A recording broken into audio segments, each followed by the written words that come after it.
This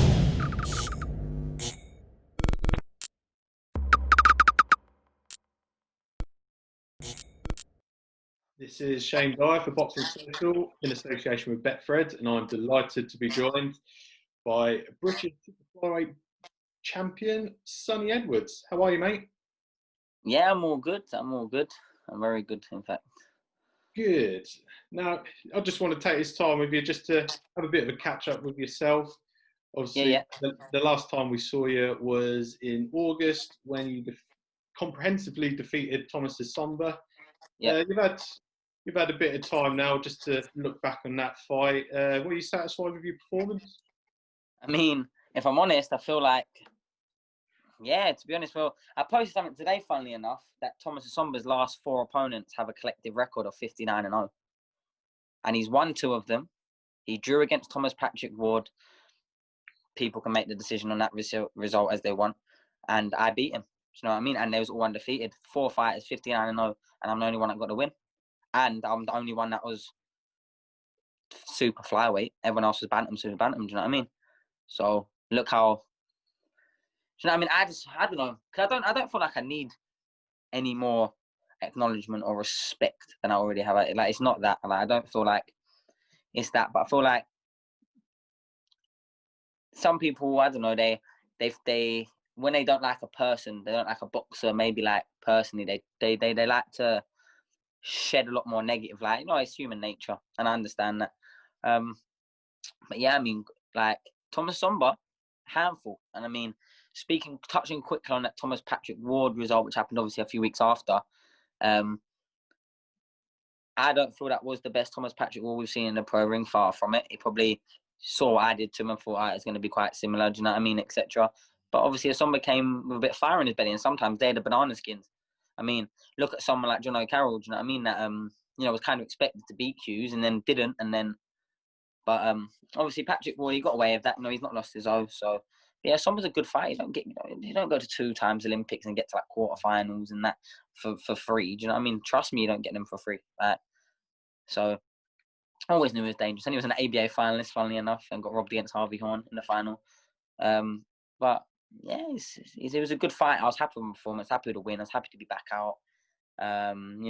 Grateful to be back in the current situation with the pandemic. I know a lot of fighters aren't as lucky as myself. Some are more lucky than myself, going out twice. But it's just a weird position, I think, for world boxing at the moment. But as far as my career goes, I'm happy with it. Good. In that fight, it looked as if you'd turned your ankle coming to the final rounds. Did you get that checked up at all? Was there any damage? Ligament damage again, same I had done against Junior Granados. Not as bad.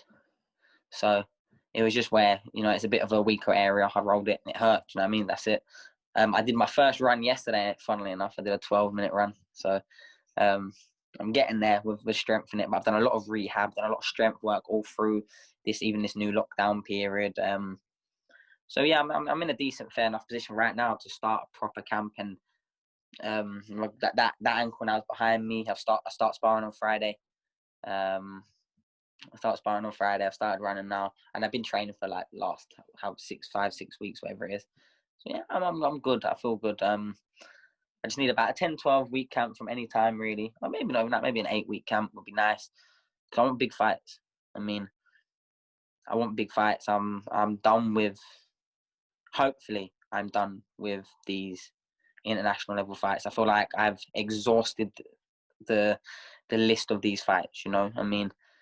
And I know it's not ideal for the fans, for me, for my promoter even at times. But it's just what happens. You can't put a gun onto to these boxers' heads from Britain and some of these other named fighters and world champions that there's an easier route. Like I've seemingly been quite a hard person for people to want to get in the ring with for one reason or not thus far. And you know what I mean?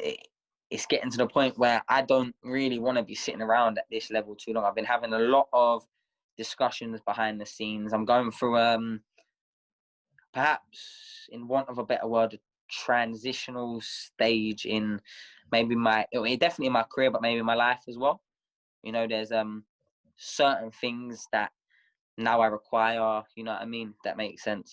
Reading between the lines, like there's just certain needs that I now need to be filled when it comes to my boxing career and what direction it's heading and the pace of which it is, because I've been quite patient. I mean, I know 15 and 0, it's not like I've gone 30, 40 and 0 before I've got a world title shot. I'm not suggesting that, but when I've been literally banging the door at every opportunity, I've taken every opponent, every fight that was offered to me. I've back-to-back 7 belts, British title to be the cherry on the top.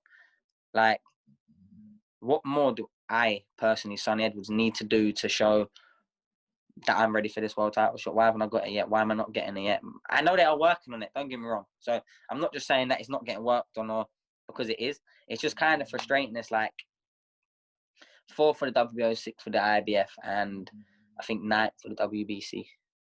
Like, for relative, like, decent rankings at 15 and 0, especially with promotional backing. It's like if we just look at the last year, like, I mean, you got people like, there's other British fighters, plenty of other British fighters my weight that have had world title shots. Where's mine? Do you hear what I'm saying? And if you're saying to me that this person has done more, won more, achieved more, got further, fight me.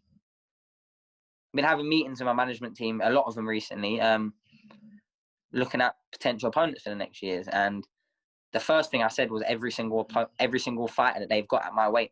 Do you hear what I'm saying? The list I sent was every single world and thereabout level fighter that MTK have. Every single one of them. By name as well. Not me just saying, oh, all your fighters you've got. I named every single one of them. Except my brother. Do you know what I mean? And even then, he said about he wanted to jump, if the World Boxing Super Series, he wants to jump in the same tournament as me if it goes on. So then he might have to hold it anyway. Do you know what I mean? No, you might have to hold it anyway. That's what you're saying. You know? I think money can turn your brother to your uncle and a stranger very quick. Now, obviously, you hold British title at super flyweight. You've repeatedly said and shown that you're comfortable to make the flyweight weight as well. Is it? Have you decided on what weight you want to stick with, or is it a case of, you know, keeping these weight division options open just so you can try and find some more fights? Ideally, I would have had 10, 15 fights at flyweight, got to the highest level I could have there, then moved up to super flyweight, done what I could there. If I lost, then come back down. You know, just sort of like do the clever tap. Oh, I was too small for the weight. And then when I lose at flyweight, I was too big for the weight. You know what I mean? So, in all seriousness, opportunity comes. Do you know what I mean? And I know I should probably take more consideration to jumping on the scales and size of fighters, because I do understand. I really, really do. But maybe it's because I'm at sort of the weights where, don't get me wrong, 3 pounds in between a weight, trust me, you can feel the difference. You know what I mean? But it's not as much as a 10, 15, 20 pound jump at cruiserweight, light heavyweight. Do you know what I mean? So when I say stuff like this, people go, okay, then, well, fight Dennis McCann and Inoue and all these bantamweights and but yo, still take time. That to most of these fighters that you will name, they're either way out of my range, like an Inoue, or they're not really offering me anything. So I was asked to fight someone at bantamweight who has now lost, I think, his last 3 fights. And because I said, no, you come down to super flyweight because then you can fight for my British title, I was told to be dodging him, because I said I will fight someone at bantamweight if the things add up for me to come out of my world ranking, my belts that I've got. Like, I'm not going to step up for a 10-round Southern Area champion at bantamweight when I'm already British champion, IBF something, and I've run WBO something, and I've run everything else something, and I mean, I'm not going to do it. But like I said, I do see myself having the most success at this stage of my career as a flyweight, definitely. I think with my body size, like, I'm not a massive flyweight by any stretch of imagination. I mean, look at Rosales, look at my brother, like, they're much, much bigger now. Carl Youssef, even at our gym, like, but I've got a nice size at flyweight. I think I'm a bit on the small side for a super flyweight, not tiny, but I'm just a bit like kind of fleshy, like not mature. But my body's still developing. Like, my body's still developing. I mean, I probably still have got like a 17, 18-year-old body. Do you know what I mean? So if you were to stay at flyweight, obviously, like as long as I've known you, and you've made it publicly aware for what seems forever that you've been wanting these domestic fights, and obviously you've got to think about yourself, and if the right move is to move towards world title challenges, would you consider a disappointment that you never was able to get these domestic fights in? Maybe, but you got to remember, I'm the champ. right now, I'm the champ. Me, no one else. Me. I'm the British champ. I'm the number one. Super flyweight, I'm the best in Britain. I don't care. I don't care about Kaya. You're not a world champion no more. I don't even care about my brother Charlie. Yo, you're behind me on the rankings. You know what I mean? Like, let's be real. I am the champ. Me, number one. That's it.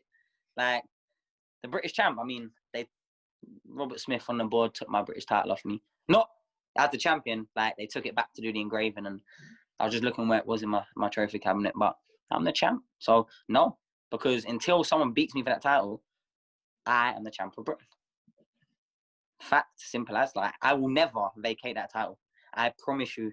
Like, until they, like, and all I think is, in order for you to get the title taken off you for not defending it, someone has to put in for a mandatory, don't they? And when did I win the 21st of December? Yeah. What month are we on now? We are on coming up to December again, right? Yeah. How many mandatories have I been put to in that year of me being a champion, Shane? How many have you seen? I haven't seen any. Is that right? And what's that saying? Bear in mind, I've had three boxers say in my weight, 3 boxers say in interviews or one to me, I hear Sonny's vacating the British title and I'll fight for it after he's gone. Well, newsflash, I could be Ring Magazine undisputed world title and I'm still holding that British title until one of you lot make me defend it against you. Fact. And none of you two are getting there's no 2 fighters at super flyweight that are getting a British title unless they come and see me. From now until I retire or that belt gets stretched off me. Or beat for me in the ring. Come take it off me fair and square. I don't care. If a fighter comes to my ring, takes my British title off me, I'll be the first person to hand it to him and go, there, that's yours now. But I want the rematch and I'll come in for it again. You know what I mean? That British title means too much to me. Like, and I don't ever want to play down them WBOs, the IBS, because trust me, I look at them with sheer pride every single day. I mean, I've got one second. Let me switch. I'm trying to learn how to use this soon.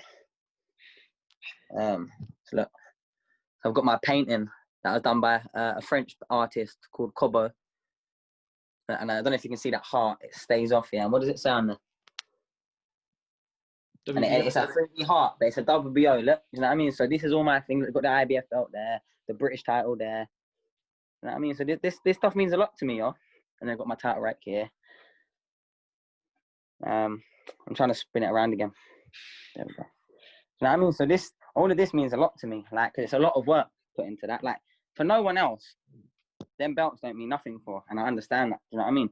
Like, especially the IBFs, the WBOs. Like, I understand that a lot of people just see them as ranking baubles, and so do I to a certain degree. But what you got to remember is when I've put 15 sort of years, and especially about at least 11, 12 unpaid years into getting up at 7 o'clock in the morning, getting shouted at my dad that I had to go running, fucking doing 10, 12 rounds sparring at Repton against 5, 6 kids, crying all the way home down from Scotland because Lee McGregor beat me on a split decision in Scotland for GB. Like, all of these things culminate into that little trophy cabinet. Does that make sense?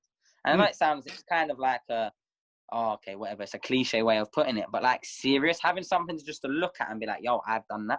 Like, it fills me up with great pride, and I hope that I pass it on to my son, that when he looks at it, he can think, no, yo, do you know what I mean? It'll be like 10, 12, 14 showing his friends me fighting on YouTube, and that, you know, that stuff like that. That's what I see as my success. Yo, obviously, when it comes to the money of boxing, this is my career, my business. So obviously that's why I take it seriously. But for me, they're 2 separate side of things. The conversations I'll be having with people, negotiating contracts or talking opponents or fights, that's very business related, but as soon as it comes into the beauty and the the style of boxing and just the science of the sport. It's two very different conversations, if that makes sense. And you've got to learn to keep them separately, otherwise it will drive you wild, because at the end of the day, when money's involved, no one's really a friend. When friends are involved, money should never be. Do you know what I mean? So it's like, you've got to understand that you're in a world full of sharks and piranhas, isn't it? So if you can come out with a little bit of money, a few belts behind you, some good memories, I think that's as good as you can ask for, really. Because if I'm sat here now thinking, I can't wait to be a multi-millionaire and have Floyd's 10 Bugattis, and I might be waiting for a very, very, very long time. Do you hear what I'm saying? So I'm just trying to enjoy every step of the way, man. And fighting the biggest and the best fights. Like you said, and I was going to say a minute ago, when you said about, oh, you've been wanting these domestic fights or the world title fights.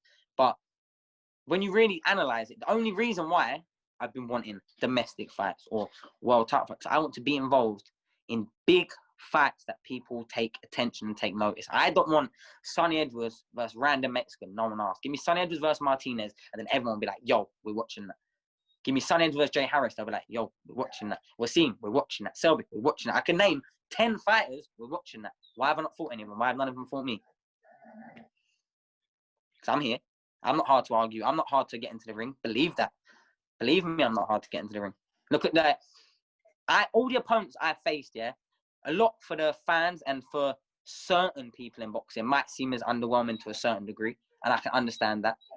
But a lot of the time, they're the best opponents that we can get at that time. Honestly, I'll be getting sent 3 opponents. My management will vouch for this. I'll pick the hardest one. There'll be 3 opponents. Someone that's boxed at light flyweight, someone that's boxed at flyweight, someone that's boxed at super flyweight. The one at super flyweight's got the best record, most record, knockouts. Who's the one I picked? And this is facts. I can go back and get all the things that I've had fighters, they've offered me. Someone that was ranked, I think, 12th in the world at light flyweight. But because of his things, he had good points. Do you know what I mean?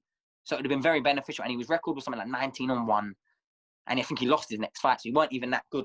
But it looked good. But I said, fact, I said to someone, a boxer, they're fighting light flyweights, dragged up to super flyweight for all their little nonsense titles. I can't then 6 months later go and do the same thing. It's not my style. Do you know what I mean? And this is fact. I want to challenge myself. Like, I want him to be honest. That's why I don't mind getting in there with someone like a Sombra, who's a bantamweight boiling down to super fly, and who's been causing people problems, knocking people out. Like, I don't mind that. I don't mind that before, like, me. I don't mind when things aren't in my favor, because maybe my self-belief is that high, or maybe it's to the borderline of arrogance where I feel like even with multiple things stacked against me, I'm still coming out on top. And so far, I feel like I've shown that multiple times. Like, but if I had the opportunity to fight at 50.8 kilos flyweight for every single one of these fights that I've had, yeah, every single one of these fights I've had, I would have. But I haven't had the opportunity. I've had to fight a whole weight above. And I know it is kind of minuscule, but how many times has someone fought at the wrong weight and then got knocked out because of it? How many times has good GB boys with great amateur backgrounds stepped up for the first time against an honest pro and got knocked out or got beat? And now their career's half done. Where do they go? How many times has this happened? But how many times has it happened to me, yo? Like, I don't get the respect in my name that I really should. I don't think, like, not all the time. Like, I know people say I've got good skills and that, but people say I can't punch. People say I'm a knockout waiting to happen. People say that I haven't got the power to keep off people when it comes to the top level. But I have been mixing it with the top level for at least the last however many years since I've been national champion, traveling around the world, GB, sparring partners for world champions, multiple of them different weight. And honestly, how many stories has anyone ever heard about someone touching me up in sparring, putting me down in sparring, hurting me, bashing me up? They don't exist, because that doesn't happen. Like, how many times have you seen it in a fight, any round where Sonny's been dominated? 15 fights you haven't seen it as a pro. If you watch amateur, you never seen me dominated. Every now and then, 1 second.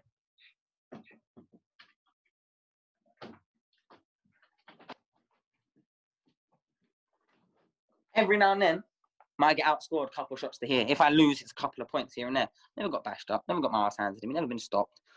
Been put down a couple of times. Got straight up. Won the rest of the round both times. It's like, what do you want me to do? Because I'm trying to prove it, bear in mind. It's not like I'm sitting around fighting at a capped level and thinking like, look at me, I'm a big fish in a small pond. Like, I'm not trying to cap my level. I'm trying to point at the best. I say every time Martinez fights, at Eddie Hearn, when are you going to let me at him? people go, "I will knock you out. Look what you done to your brother. Look what you done to Seth. I will knock you out. They'll knock you out. You'll not." So why has everyone else got the chance to fight him but me? Why would Eddie happily put everyone else in with him but me? Why Jay Harris would tweet, boom, he might get a thing straight back. I tweet, Sonny doesn't exist. And don't get me wrong, if I was to fight Martinez next, I'd probably put a score on Martinez. You know what I mean? Like, obviously it'd be heavy favourite. But what I think a lot of people don't want to find out is to what level I can really transcend this certain way of winning boxing fights. To what level I can transcend that to. Do you know what I mean? Because I've done it at low level. I've done it at amateur level. I've done it at British level. I've done it at international level. Can I do it at world level? It's still a thing waiting to be seen. The people that have seen me spar all around the world and see me getting with people 5 weights, 6 weights above me, proper serious fighters. I have proper serious spars as well. Like, for my last fight, I'm talking, like, serious featherweights, serious, like, fighters, and have proper spars with them. Like, they know I can mix it. But the one thing that's getting to me now is I know I'm ready. And it's like, it's been getting talked about for a hell of a long time now. Do you know if it weren't getting talked about? You know, if I was getting told, look, Sonny, 3 more fights, then we'll look for world title. I'd be like, cool. I've got the plan in my head. I know what time it is. But when I'm getting told for the last year, Sonny Ed's getting a world title this year. I remember seeing a post from Michael Benson about 10 months ago. Sonny Edwards is being forced into WBI mandatory position. This has been claimed, as well as Liam Williams. I mean, that was a long year ago. Do you hear what I'm saying? It's just a bit. I don't like getting promised things that I don't deliver, because if I usually give my word to someone, it is usually bond. Do you know what I mean? It, like, unless something really stops me, I try and. So I just don't like empty promises. But boxing, the world is full of them. Do you hear what I'm saying? And I understand that they're not always done intentionally, in the intent of, let me sell you a dream to then take it away from you. You know, boxing's a hard business, complicated. But take it from a 24-year-old going on 25 boxer, 15-0, done everything he's asked for. So when these months tick by, I'm thinking, why are people getting these opportunities at my weight? Do you know what I'm saying? And that's it, really. And it's not like I don't see everyone do well, because really, best for me would be that all these British fighters absolutely go and smash it. So I've got a dancing partner. Do you know what I mean? Because they won't be able to run for me forever. Because I know a lot of these fighters, do I think for a second that a single one of these fighters is scared of me? No. Do I fuck? I don't think they're scared of me. Like, they're not like thinking, waking up at night thinking they're going to get their ass handed to them, get knocked out bad and laid out. And do you know what I mean? It's all going to be like as if they were facing some monster like Inoue. Do I think that for a second? No, of course I don't. However, I just feel like I'm a problem that people don't know if they can solve, and that's the problem. I think a lot of people, they go and think, he doesn't look in great shape. He never comes ripped to death. You know what I mean? They'll probably look at a lot of things. He doesn't look like he punches hard. He's been down a couple of times. They'll look at a lot of things that will give them a bit of confidence. But you know, once they get in the ring and they're the one that's trying to land a punch here, that's when things change. That's why I don't watch my opponent's spot. Not spot. I don't watch them fight, really. I'll watch a minute just to see what they do. You know, their movement pattern. And that's how I'll lock it off. I'll say, yes, I want that opponent, and that's it. And I won't watch it again. And that's God. That's gospel. Because the fighters that they're fighting, their opponent is going to have them reacting, engaging, completely different to anything that they've ever seen from me. I'm going to have someone that every single time they want to throw a shot, they're falling over that front foot just to maybe land a jab whilst I'm going back. And if I'm being like way out of line, you can tell me right now. But like, genuinely, if you look, like, I remember the CompuBox stats for me and my fight against Gallardo. You can question me, but I think I got caught with 27 shots in 10 rounds. That's what in my next fight the commentator said. Do you know what I'm saying? Mm. And I don't really know CompuBox, but less than 3 punches around is quite good numbers over 10 rounds against a Mexican that was throwing at 7 punch combinations constantly. I'm hard to hit clean, yo. And the people that have hit me clean is, I'm not gonna say I've let them. Obviously, I haven't let them. But like Marcel, I started holding my feet. I weren't fully switched on. I was cruising. You know what I mean? It weren't a good performance. My hands were bun up, like, but boom, he caught me, woke me up. Did he catch me with a shot again? Granados, first round punches Ed, in the second round he caught me. Did he catch me with a clean shot again? What kind of conversations do you have with Frank? Because I know for a fact that Frank is a very big admirer of yours. Does he show the same level of frustrations as yourself? I mean, I'm an honest person, and mine and Frank's relationship, face to face, obviously, always love, but it's a professional one, which is how I'd prefer to keep it. I don't want to be ringing him up and telling him about my missus' problems, and I don't want anything to be that. I want him to be a promoter and me to be his boxer. That's it. Don't blur the lines. We'll be friends after. I mean, because at the end of the day, when I'm negotiating contracts and I want a bit more money out, you're not my friend at this point. Do you hear what I'm saying? It's just that's not that. That's with every walk of life. Do you know what I mean? It's like there's times when you have to take away niceties and just do what's right for you. If you can't agree, you shake hands. You be grown up. It's like, because at the end of the day, when it's your career you're talking about, if we can't reach a mutually beneficial thing, that's it. Like, it's no hard feeling. It's just whatever you're offering is not for me. Whatever I'm offering is not for you. Do you know what I'm saying? But the relationship I have with Frank are good, and he always, he bigs me up, loves my performances, always pushing me and speaking highly of me. It's nice. But if I'm perfectly honest with you, and this might come across, I don't know, maybe controversial, but not really controversial. That's the wrong word. But my first go-to point in boxing is obviously my trainer, Grant. Obviously, he's my closest to. He's like, but he's like my dad, just as much as he's like my trainer. But then, like, kind of before Frank, if I'm real, like, my manager and MTK, and who looks after me, they're the person I have the conversation with. And if I'm honest, I let them deal with the promoter, because, like, as a boxer, I shouldn't be having them conversations. I'm not qualified to. I have the best management team in the world for a reason. So when it's time for them to fight my corner in, I don't know, whatever time there is, contract negotiations or fight bids or whatever it is, when it's time, I know they're there backing me 100% full on the way. Win, lose or draw, they'll be there to the end of my career. So if I'm honest, the conversations that I have with Frank aren't really with Frank when it comes to my boxing, just because I let the people who are the best at their job do what they have to do for my career. That's it. But yo, I love Frank, man. Uncle Frank, come on. He's been good to me. Yo, but let's just see how the future is, eh? That's it. Like, because as anyone in boxing knows, loyalty, I love loyalty. I'm a loyal person. I really am when it comes to friendships, relationships, like, not with Gal, unfortunately, but when it comes to, like, actual building, do you know what I mean?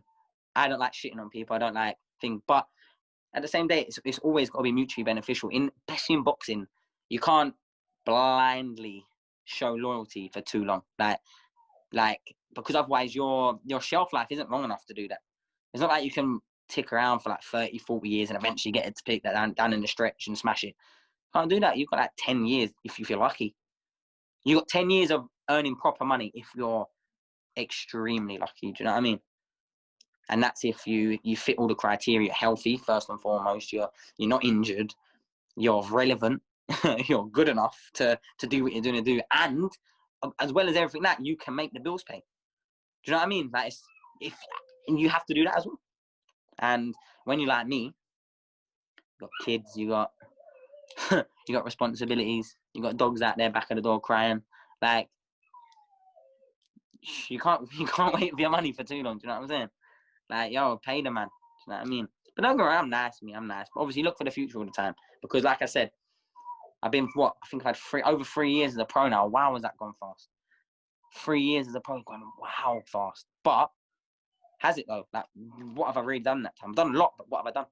What have I got to show for it? I've got a lot to show for it. What have I got to show for it? Does that make sense? That's the mindset I'm in now. So when I'm talking about transitioning, when I'm talking about, like, my mindset to a lot of things is very, very different. And I think people start seeing that a bit more out of me. But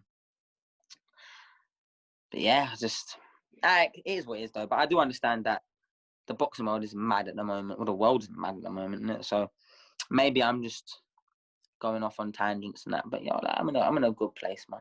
I'm like, for my boxing career and how I've sort of the position to have built myself. Like, I don't know if I ever expected it to get to this point. Do you know what I mean? Like, maybe I did because I always saw Charlie doing his thing. So obviously, to me, whatever Charlie's doing, obviously is going to seem achievable. We've had the same path through. Do you know what I mean? So whatever he's doing, I'm thinking I'm 3 years behind that naturally. Whatever, because that's always what it's been. He's been winning titles 3 years later. I've been in the same ones. You know what I mean? So it shows it all achievable. But yo, like I'm in a very good, like, you know, in terms of stuff like platform and profile, that's something I always thought I'd struggle with, always, because Marmite character, like me, it always is going to be. I mean, sometimes it's good because I probably have a lot of people tuning in with interest to watch me lose as well. But it's not like I'm trying to antagonize people just for that. It's really not. It just, when you have personalities, people take to what they don't. So I always thought I'd kind of struggle with that, because, you know, some people, you just have that, they're universally quite well liked, like someone like a Ryan Burnett. Like, I don't really ever heard anyone saying negative about Ryan. Do you know what I mean? There's just certain boxers that just most people like a Josh Boatsy. Do you know what I mean? Like, unless you're like a rival, do you know what I mean? Unless you're like about to fight him next, you like him. But I don't think I'm that person. I think I'm more the person where it's, the more you actually get to know me, the more you'll probably think, he's all right. He's not as much of a prick as I thought he is. You know what I mean? I think that's the kind of, if I start give him low expectations and then build it up, then it is better. I suppose it's better. But yeah, I think there just needs, these fights just need to be let off the leash. And there's so many. And when I went through a list and had to list, you know, the fighters that I'd kind of wanted to see myself get in the ring with, there is so many good, easy fights that I can be involved in. And the more you actually realise how many good ones there are that would make me a lot of money, would make the other person involved a lot of money, would be good for the TV, be good for the fans. And all I really think, it would take one or two of these to kick off some little tournaments. Not actual tournaments, but like, look at Estrada, Chocolito, Quadras, and all of them. They've all fought each other like 5-6 times. And they're earning good money from it. Like, so what, they're going to, I'm going to have to fight him again. I'm probably going to get beat again. Still getting good money from it. And they're only fighting the same person that beat him before. And what? So what? And these fights can't do that. Like, come on. Like, Tommy Frank and Harvey Horn fight been made. I'd put money on it. That's not fight's not going to happen. Harvey Horn will pull out, make an excuse. Do you know what I mean? Like, and I don't even think the show is going to happen. You know, how are you going to try and have an outdoor show on the 14th of December in a car park when it's going to be pissing down with rain? But I mean, but they both fight each other. Yet within the last 12 months, both of them fighters have been offered to fight me. Tommy Frank pulled out of British title, wouldn't do it. Harvey Horn wanted 10 rounders, a few 12 rounders, maybe like a 5-rounder just to mix it up, and then maybe he'd fight me. But they fight each other. But I personally think Harvey has taken this fight to be relevant for a bit, and then he'll pull out because he only took on like 3-4 weeks notice. You know what I mean? I personally think so. And if not, I think Tommy Frank will stop him late. I think. And I like Harvey. You know, I mean, Harvey, I'll call you. Like, personally, me and Harvey, I really like him as a kid, a guy, as a friend. But you cannot box at my weight and be my friend. If you don't show me love. Like, Jay Harris can, because, he shows me a lot of love. Like, he's come down to my fights with his missus and his family, and watch me fight and come to the hotel after the drink with me. Do you know what I mean? Like, he's actually showing me big style love. So, I got a lot of love for Jay. I mean, I still like to box him but, like, do you know what I mean? But you can't be mentioning my name badly in interviews and stuff and then expect me to be nice to you when I get interviews. You know what I mean? You just can't do that. But I'll fight all of these bums anyway, man. They're not. Do you know what? Do you know what pisses me off more than anything? Yeah, I just said that, yeah, but I don't mean it one bit, because the super flyweight divisions match them up in Britain together, yeah, and you've only got about 25, 30 boxers. But what you've got is 10 good fighters, 10, like 6 or 5 very, very good fighters, and about 10 good fighters. And once they start kicking off with each other, then the British domestic scene. But the thing is, all them fights won't even happen at British level. A lot of them fights would transcend past that and be for European title or world title eliminators, or maybe even world titles. Like, if a vacant title come up and you've got me and Jay Harris 2 and 3 with IBF, that's not going to be hard to make. Do you know what I mean? Like, but it just takes someone to start jumping. Like, and we saw in a little piece with someone like Marcel, who kind of will fight anyone, because obviously he hasn't really got that much to hold on to, whether he wins, loses, or draws. But he's shown, and now look how close mine and Jay Harris's fight seems now, because we both fought Marcel. Because now it's like, okay, well, he put Sonny down, but Sonny beat him better. Jay got caught with, you know what I mean? There's like, so who wins? Like, and it makes it a bit more exciting thanks to Marcel. And then look at, like, because that's the way boxing works. We want to see people that we know fight other people that we know, who have fought other people that we know, because that's the way you get storylines, you get actual interest. If you just keep bringing over these imports, it's like, and even when you're fighting good fighters, this is the worst thing. As a fighter, you're fighting someone, you're getting in there 10, 12 rounds, you're feeling battered, your ankles hurting, your hands hurting, both hands are bust up, you got swollen head, a ringing headache, and all you see on Twitter is, oh, well, I knew it was going to be him. Do you know what I mean? It's like, fuck off. Do you know what I mean? Like, these are still hard. You still have to get in there and get punched. Like, and don't get me wrong, I know you can just keep taking lower fights and they'll be easy. But like, some of these fights aren't easy. And just because you look at their record and think, oh, he's got 16 wins and 2 losses. Oh, he must be shit. How does that make you shit? Like, you know what I mean? It's just a mad place. And I know I'm just going off on one, and I haven't stopped speaking for about 15 minutes, but I just get into these moods sometimes. And I haven't spoke for ages either. I've not had no single interview since the summer.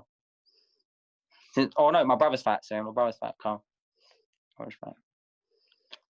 I'm glad you've chosen Boxing Social to registration. Let's stop things there then, Sonny. Thank you very much for speaking to me on Boxing Social, and hoping the next time we speak we'll have some good fight news.